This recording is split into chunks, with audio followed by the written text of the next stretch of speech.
To wind up the summit today, I'm delighted to introduce the Right Honourable Michael Gove MP, the Minister of State for Levelling Up, Housing and Communities and Minister for Intergovernmental Relations. Michael has spent many years in senior ministerial positions. He was a journalist after leaving university, working as a reporter for the Press and Journal in Aberdeen, working also for Scottish TV, for BBC TV, and later as assistant editor of The Times. But of course, you will most probably know him for his work in government. Michael Gove, MP.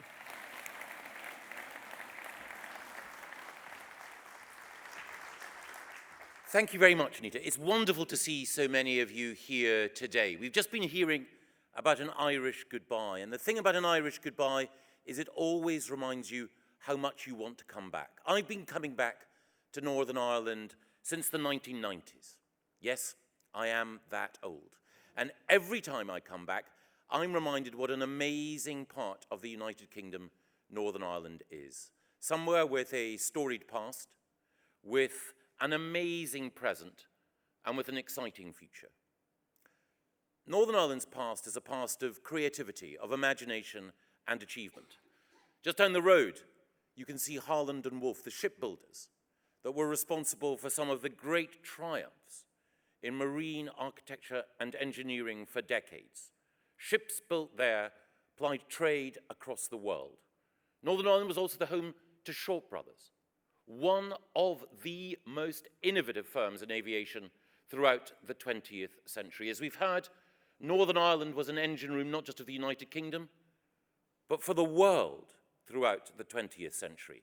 Not just an area of industrial innovation, but also one of amazing creativity. C.S. Lewis, the author of the Narnia novels, which bewitch children to these days. Louis MacNeice, one of the greatest poets of the 20th century. Seamus Heaney and Paul Muldoon, voices that bridged communities in Northern Ireland and worldwide. All here from Northern Ireland. This small patch of earth has created so much for so many. But as we know, in the last 25 years of the 20th century, Northern Ireland went through troubled times.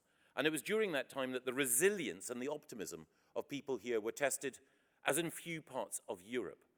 But what's truly amazing is how the people of Northern Ireland came through that time, how they built peace together, and how the resilience that they showed then has turned into an amazing present now. Because Northern Ireland is in a wonderful place to live, as we've heard. A wonderful place to live in terms of the quality of life. Uniquely beautiful. Whether you're spending time in the cathedral city of Armagh, whether you're in pubs in Belfast, whether you're visiting historic Derry, Londonderry, whether you're stepping across the Giant's Causeway, or whether you're playing golf in Portrush, you're experiencing some of the most naturally beautiful scenery, but you're also enjoying some of the warmest welcomes that you can get anywhere in Europe.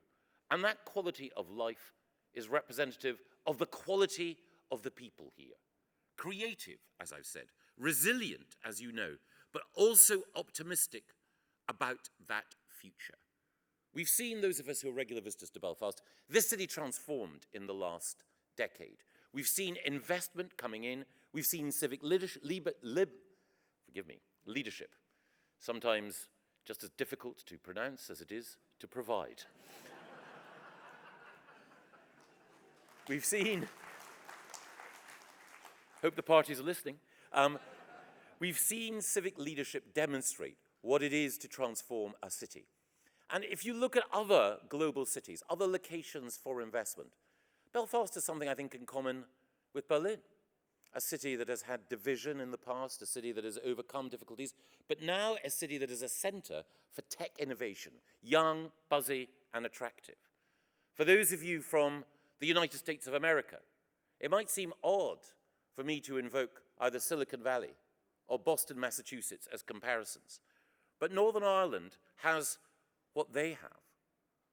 Just like Boston, Massachusetts, Northern Ireland has two world-leading universities, Queen's and the University of Ulster. Just like Boston, Northern Ireland has, around those universities, tech spin-offs in AI, in life science, and in cyber.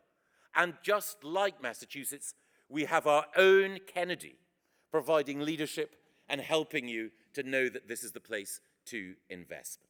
But more than any other city in Europe, Belfast has something special. More than any other part of Europe, Northern Ireland has something special. It's the reason why American presidents, Irish Taoiseachs, UK prime ministers, European Union leaders all come here because they know that the future of Northern Ireland matters. And they know that the future of Northern Ireland is something in which they've all invested time, care, political capital, and energy.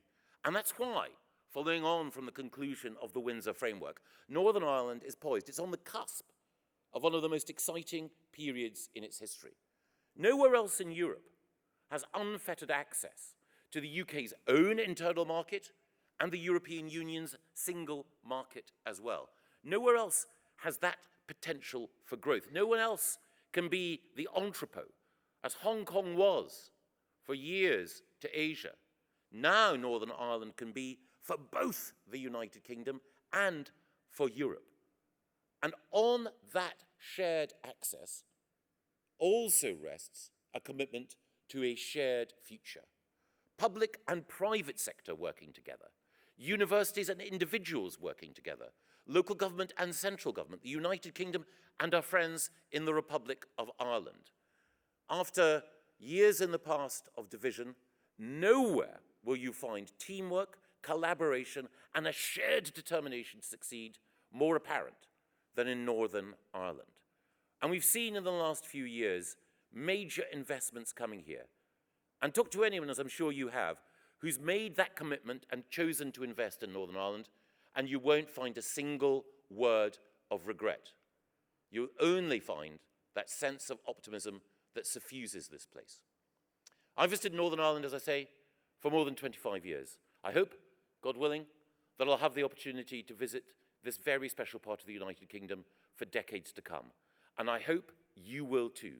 Northern Ireland is where you can smell hope in the air, you can sense optimism in everyone's eyes, and where your investment can be part of a global success story. So thank you all very much. Thank you.